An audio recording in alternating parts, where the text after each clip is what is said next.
This is important work. You don't realize the potential you have to change the lives of people in so many different ways. That which seems extraordinary today will be commonplace in the future. I've got a cell phone in my pocket. 40 years ago, when I started coaching, cell phones weren't even being thought of. If somebody did, it was like on the wrist of a comic character. Extraordinary. Probably wasn't going to happen. Commonplace today. You know, there was a man by the name of Don Scholander back in the late 1960s, early 1970s, that was the first man to break 2 minutes in the 200-meter freestyle. And I know you don't know anything about that for the most part. But Don was way ahead of everybody else in the world. He had the best stroke you've ever seen.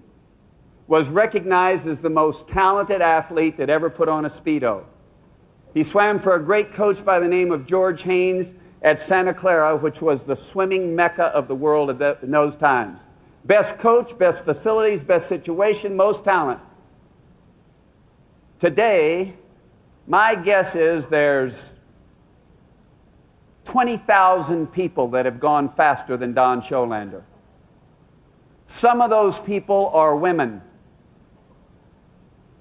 And let me assure you that it's not due to advanced training. Sure, it's gotten a little bit better. Sure, the equipment and the facilities have gotten better. But you know what the bottom line is? The bottom line is that people believe they can go that fast. There's some people that haven't been coached at all, that have terrible strokes, that have gone faster than Don Scholander. And it's because their belief system allows them to do that. But you know what the great athlete does? And you know what the great company does? They say, if something can be done in 20 or 30 years in the future, why can't we do it today? That's what David Schmidt has done with Lifewave. Now let me tell you how I got in this business. A doctor by the name of Carl Merritt, MD, PhD in bioelectrical engineering. He's into energy medicine. He said, Richard, why don't you try these patches? I tried them on myself. Wow. I felt the results. I tested them. So, the next thing I had to do, because I live in a world that's measured by hundredths of a second. People make the Olympic team by a hundredth of a second, or they miss the Olympic team by a hundredth of a second. And I live in a world where everything is tested. And by the way, I'm one of the leading spokespersons in the world for drug-free sport, especially at the Olympic level.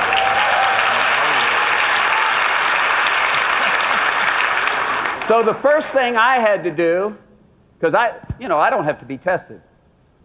And if there's something a little bit wrong with it on me, that's okay, but not for my athletes. So I asked David Schmidt to come out to Stanford and talk to our team and talk to us about his technology. Now, ladies and gentlemen, I might have used the technology on myself or our athletes, but I wouldn't be up here in front of you today if it wasn't for David's genius, David's integrity, and David's leadership. The man is a giant, and he's on your team. He feels like he's been blessed with knowledge that he needs to get to mankind to help mankind live a higher quality of life. So when David came to talk to the Stanford swimming team, I was evaluating the character, and it didn't take long. He is a man of integrity. You can count on that. you can count on the integrity of these products. They work exactly like they're advertised. You know, the funny thing is, when you're helping people, this company will help you help people make money so that you can help more people with their quality of life. It's not a selfish thing. The money you have a chance of making is a byproduct of giving a quality of life to people. Please understand that. This is important work. Now let's talk about goals. Because in order to be successful in this business, you need to set some goals. Let me tell you how goals work. Goals are not what you wish for. Everybody in here wishes they'd be wealthy. Everybody in here wishes they could help people, or you wouldn't be here. Goals are not dreams, or they're not wishes. They're not what you might do, they're you're going to try to do. A goal is what you're absolutely going to do. It's okay to have dreams. Don't misunderstand me. But a goal is something you are going to accomplish. And it changes everything about you. So what I'm telling you is, make your goal realistic. Make it realistic. What you absolutely know you can do, the number of calls you can make, the number of people you can reach, whatever you know you can do, set that goal. You know, I coached a girl by the name of Jenny Thompson. Jenny Thompson has won more gold medals in the Olympic Games than any other female in U.S. swimming history. Now,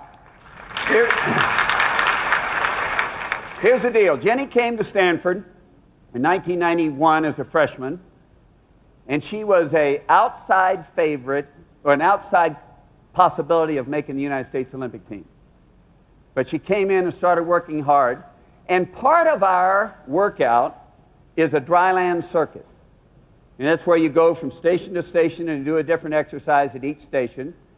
And we did it something like 2 minutes on and 30 seconds to get to the next station, and we had something like 20 stations. Well, one of those stations is a pull-up station. Now, ladies and gentlemen, have you ever tried to do pull-ups for 2 minutes? It's hard to hang on the bar for 2 minutes, much less be doing pull-ups. So what I would do is go up and put my hand on Jenny's waist and just help her up once she couldn't do any more pull-ups for the rest of the 2 minutes. But every time I did that, I'd whisper in her ear. And I would say, Jenny, 53, 53. I was referring to 53 seconds for a 100-meter freestyle. One day she dropped off the bar. And she said, Richard, I haven't even been 55 seconds yet. And you're saying 53. Why don't you say 54? The deal is, the goal has to be yours. It can't be my goal for you, Ken's goal for you, David's goal for you, or your leader, or your sponsor. It's got to be your personal goal. So I said, Jenny, okay. So I'm 54, 54. Well, one day she drops off the bar, by the way, turns around to me and said, Coach, it's okay. You can say 53 now. Exactly what I wanted. Now, at the Olympic trials that year, she has a fantastic swim. She comes off the wall like a dynamo, finishes just phenomenally well. When she hits that wall, she looks up at the scoreboard, and for an instant, she's disappointed. Because the scoreboard said 54.4. And she was 53. That's what she was all about. Now, the disappointment didn't last too long, because it was a new world record. It was the first time a woman from the United States had held that world record in over 60 years. But for an instant, she was disappointed because to her core, her basic belief system was 53. It changes everything about you. A goal changes everything about you. It changes your priorities. A thought. In your life as a distributor, what if you took all the time that you spend watching television and instead you're doing your Lifewave business? George Hoagland, one of the most successful businessmen in Lifewave, suggested that would change the life of distributors, would change the life of Lifewave, and would change the life of so many people.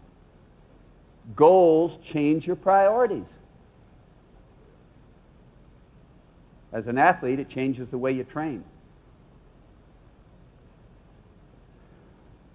Another thing goals do, they see you through the temporary plateaus and disappointments. You are going to face negativism.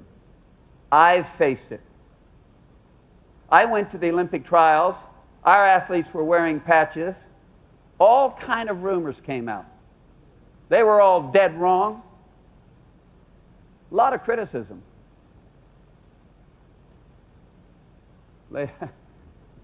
I'm still standing here. I'm still proud. I'm still with Lifewave.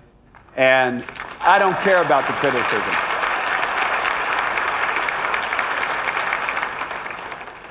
Train yourself so well that when you get to that place where you're uncomfortable or you're discouraged, that you know what your goal is and you just keep coming. If you'll do that, you can touch that wall first.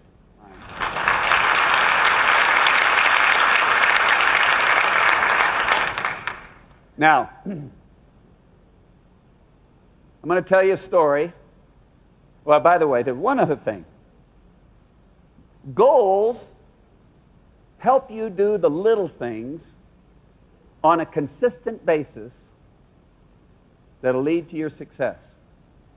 Little things done consistently well are far more important than doing the spectacular every once in a while.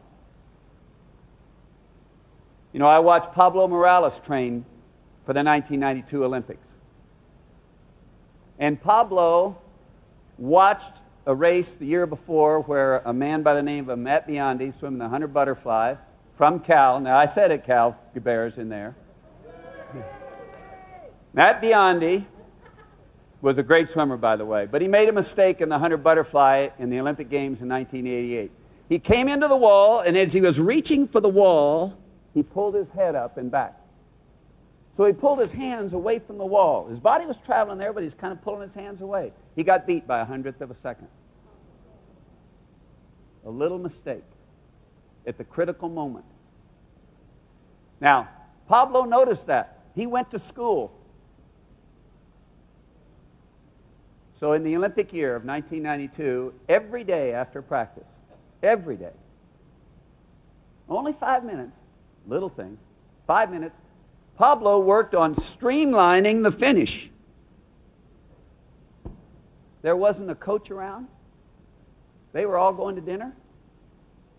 The other athletes were gone. Pablo Morales wins the Olympic gold medal in 1992 by 3/100ths of a second. And you know what happened at the end? He came up that short.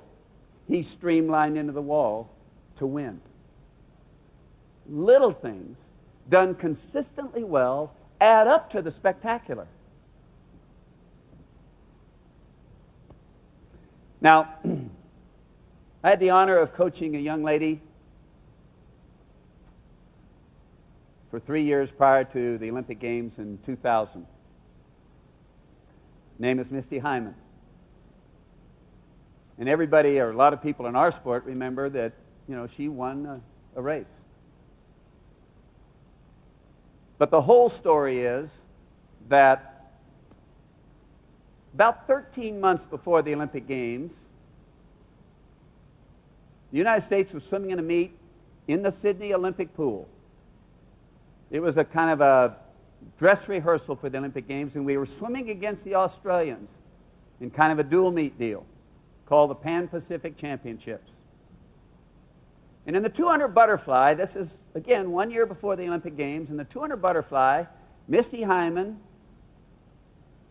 goes out and at the 150, which is 3/4 of the way through the race, she's in the lead.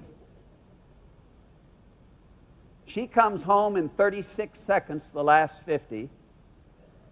And Susie O'Neill, a great swimmer, comes home in about 33 seconds. Now, ladies and gentlemen, if you don't know that, that's ugly. That's like a freight train going by a hobo. And after the race, Misty is really discouraged. She's crying. And I meet her at the end of the pool. And we walked on a stairway back to the warm-up pool underneath the bleachers, kind of by ourselves. And we're walking along, and she's saying, Richard, you know, I don't even know if I deserve to try out for the team. I don't know if I deserve to be on the United States Olympic team. I just can't get the job done. She had lost to Susie O'Neill that way about 10 times in her career. So I'm walking along, and I'm thinking, what am I going to say to this girl? And I said, Misty, I know that you're the only person on the face of the earth that can beat Susie O'Neill next year in the Olympic Games. But it's not important what I know. It's important what you believe. It's not important what I know about this business, about this opportunity to help people. It's what you believe that counts. Then we're walking a little bit more, and I said, Misty, you've got 3/4 of the race figured out. All we have to do is make some changes so that you know how to get home that last 50. And you can't keep doing the same things you're doing in practice and have a different result. You've got to change what you're doing in practice in order to have a different result. Same thing in this business, ladies and gentlemen. If you haven't been successful in this business yet, other people know that can be done, therefore. Change what you're doing. Learn from the best, and they want to give it to you. So Misty Hyman made some decisions to change some things. Then she had a great year of training. She worked hard. However, for the first time that year in the NCAA championship, she did not win an individual event. Did not win an individual event. She had won her freshman and her sophomore year, but not her junior year, not the Olympic year. She was discouraged. Goals see you through your discouragement. Misty makes the Olympic team swimming her lifetime best time. And she was using a strategy, and I'm not going to go into the details, but I asked her to change her strategy. Well, I will go into it just a little bit. She was taking 9 kicks off the wall underwater. I asked her to take 6. Now, Misty had always taken 9, and she swam her lifetime best going 9, but she didn't have a chance to win a medal, or certainly not the gold medal, taking 9. She needed to make a change. This is 4 weeks before the Olympic Games. I asked her to change her strategy from her best time in order to get to a higher level. Again, do you think that's my decision? It's Misty's decision. Well, Misty made the change and had a phenomenal training camp. Just extraordinary. Now, when Misty Hyman comes into the wall and makes her turn, she brings her knees up first and does a back somersault and gets her breath late in that somersault. Her 2 main competitors in that race come into the wall, raise their head first for a breath, which makes their body long. They can't rotate from there. Misty Hyman took her 6 kicks underwater, and then on her first stroke, does not take a breath. So she's taking the momentum of the swim right from the wall into the swim. The other 2 girls take 2 kicks underwater. They come up and get a breath, and they're vertical. Now, one of those people swimming, and then they have to restart, by the way. One of those people swimming is Susie O'Neill.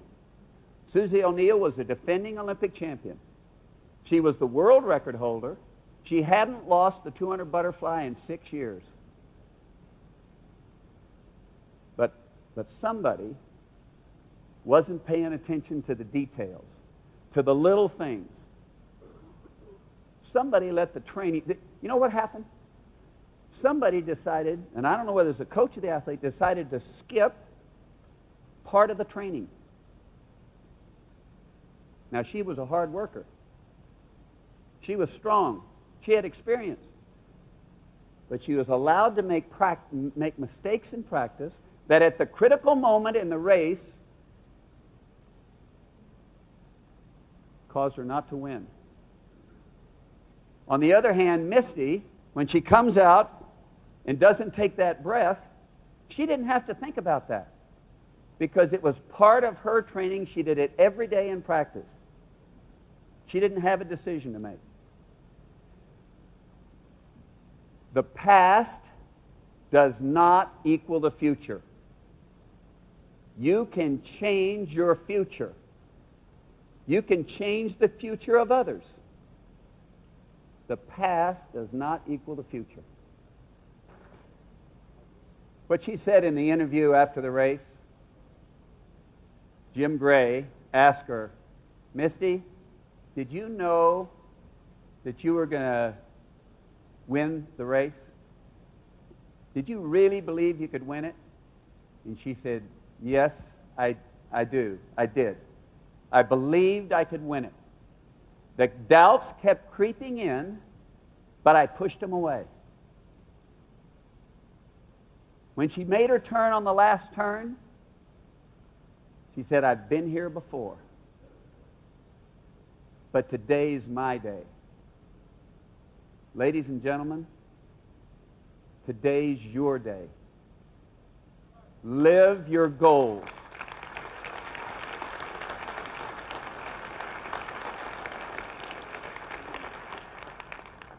Let's help make Lifewave a gold medal company, helping millions of people throughout the world.